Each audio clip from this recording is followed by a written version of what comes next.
Est-ce que l'on guérit d'un attachement évitant? Cette question, je l'entends plein de fois dans mon cabinet. D'abord, on ne guérit pas parce qu'on n'est pas malade. Il s'agit du lien relationnel à l'autre. Alors effectivement, dans certains cas, il peut y avoir un trouble de la personnalité, que ce soit un trouble de la personnalité évitante ou borderline. On est plutôt sur des attachements qui peuvent être anxieux ou désorganisés. Mais sinon, il s'agit de la relation à l'autre, le lien qu'on a développé avec la figure d'attachement étant enfant, qui est majoritairement la mère, mais qui peut être aussi le père ou un éducateur, une grand-mère, un grand-père. Ça je vous l'ai déjà expliqué plein de fois. Ce que je vous ai expliqué aussi plein de fois, c'est que oui, cet attachement, il évolue au fil du temps. On peut tout à fait avoir eu un attachement très sécure, donc sans peur de l'engagement, sans peur de l'abandon, avec une bonne communication, une bonne gestion émotionnelle et une capacité à gérer les émotions des autres, capacité à gérer le conflit. Et puis vous allez vous retrouver dans une relation hyper toxique avec quelqu'un qui justement l'attachement insécure, peut-être même désorganisé, qui va complètement vous chambouler et qui pourrait chambouler votre attachement.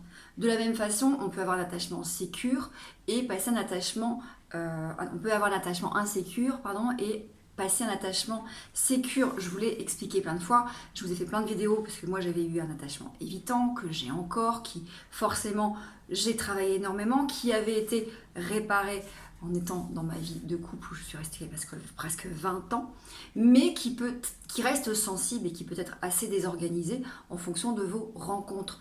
Donc effectivement, un attachement, ça se travaille, je pense, tout au long de la vie, à la fois par une bonne connaissance de soi et de savoir pourquoi j'ai cet attachement-là, et en fonction de l'attachement anxieux, évitant, insécure, savoir ce qu'il y a à travailler. Anxieux, vous devez effectivement travailler votre peur de l'abandon et arrêter d'être étouffant avec l'autre et de courir avec l'autre. Évitant, on est plutôt sur travailler la peur de l'engagement et apprendre à communiquer et justement travailler sur cette distance, parce que là c'est le contraire, l'évitant va prendre de la distance, il peut devenir assez mutique dans l'expression de ses émotions. Donc je dis tout le temps en cabinet, l'un doit faire un pas en avant, c'est l'évitant, l'un doit faire un pas en arrière, c'est l'anxieux. Le désorganisé, c'est un peu plus compliqué parce qu'effectivement on est sur une combinaison des deux. Mais bien évidemment, il y a aussi le choix du partenaire qui va être déterminant, puisque on est irrésistiblement attiré par des partenaires qui bizarrement vont appuyer sur les blessures d'enfance. Et si vous avez un attachement anxieux, vous serez peut-être particulièrement attiré par l'attachement évitant, ou si vous avez un attachement évitant, vous serez peut-être attiré par l'attachement évitant. En tout cas, l'insécure peut attacher l'insécure, et c'est ça qui est douloureux. Et donc il faut apprendre à dire non à certains partenaires, même si c'est très très fort, même si vous avez une attirance, mais même si ça vous a semblé être une alchimie de dingue.